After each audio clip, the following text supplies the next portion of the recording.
comparison purposes, since they knew his fingerprints would be all over his house.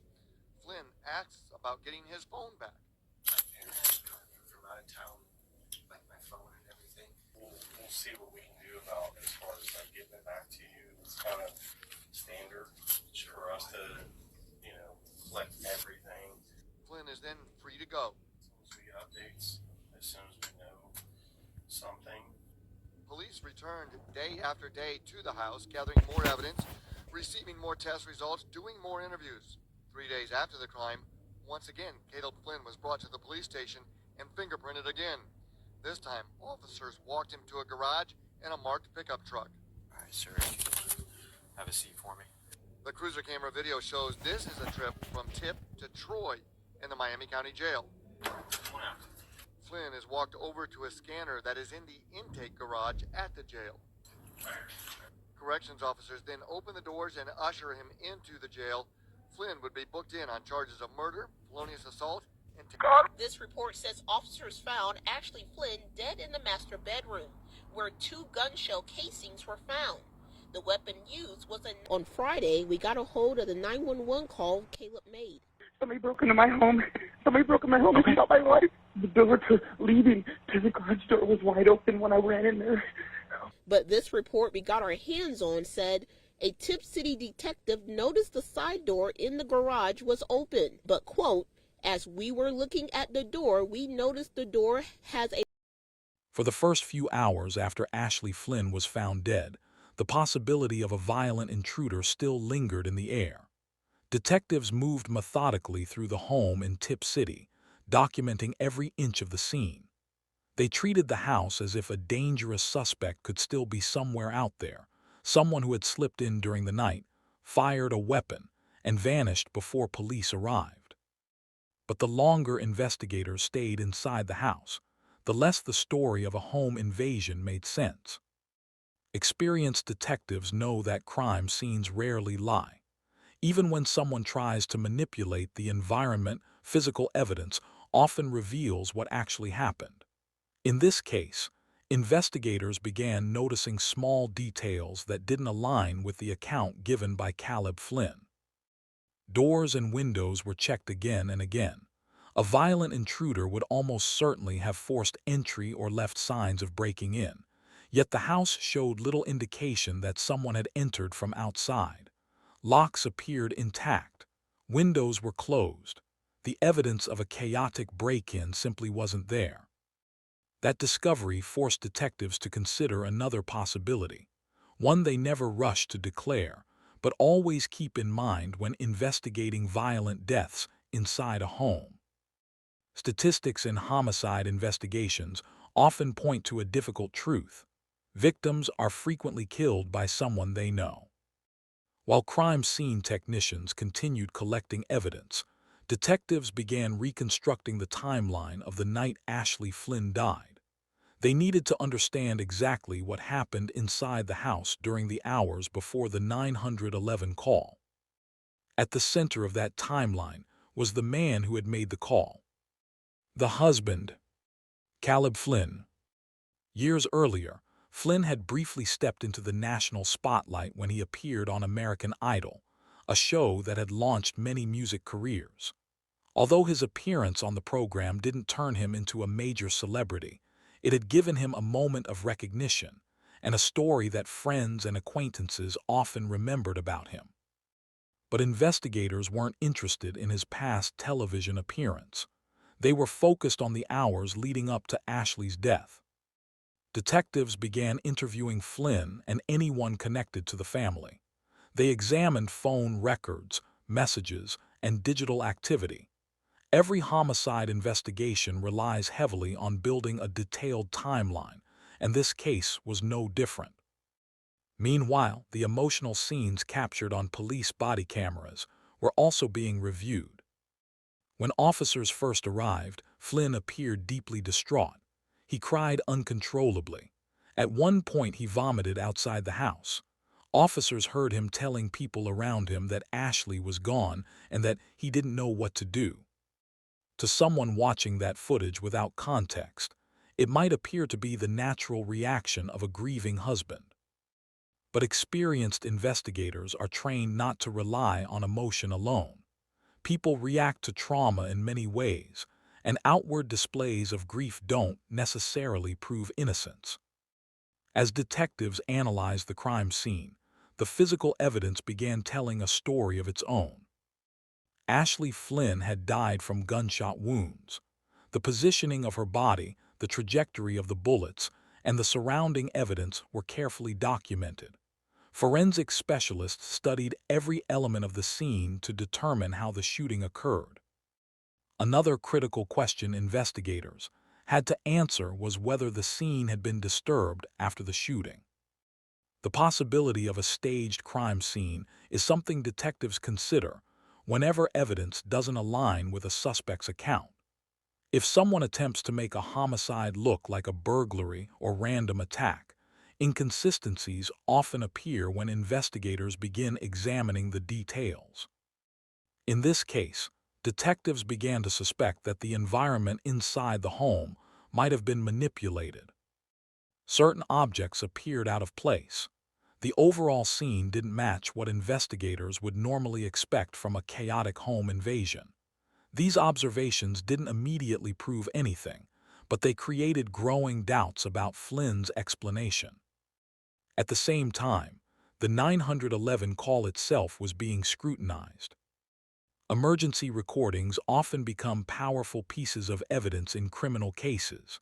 Investigators listen for background sounds, tone changes, pauses, and specific wording. Every moment of the call is analyzed to determine whether the caller's statements align with the physical evidence. As detectives reviewed the recording made by Caleb Flynn, they compared his description of events with what they were seeing inside the house. The more they looked, the more questions surfaced. Outside the home, the quiet neighborhood remained shaken. Residents in Tipp City struggled to comprehend how such violence could occur in their community. Friends and colleagues of Ashley Flynn mourned the loss of someone they described as compassionate and deeply committed to helping others. For Ashley's students and fellow teachers, the tragedy felt personal. She had spent years building relationships in the community, mentoring young athletes and guiding students in the classroom. Now her death had become the center of a homicide investigation. While the public mourned, detectives worked around the clock behind the scenes. They began re-examining every statement Flynn had made to officers. Small inconsistencies can sometimes appear when someone recounts events multiple times, especially under pressure. Investigators carefully compared each version of his story to the evidence collected from the house. Then they widened their investigation. Financial records were examined. Investigators also looked into the state of the couple's marriage and whether there had been recent conflicts or stress in their lives. These are standard steps in domestic homicide investigations, where motives can sometimes be tied to personal disputes, finances, or other pressures. At the same time, forensic evidence from the house was being processed. Ballistics experts examined the weapon involved in the shooting. Crime scene technicians analyzed potential gunshot residue and other physical traces. Each test could help determine exactly how the shooting happened and who may have fired the weapon. As hours turned into days, the case began moving rapidly. The early theory of an unknown intruder was fading. Investigators were now focused on something far more troubling: the possibility that Ashley Flynn had not been killed by a stranger at all, but by someone who had been inside the house with her that night. Detectives continued assembling the pieces of the case.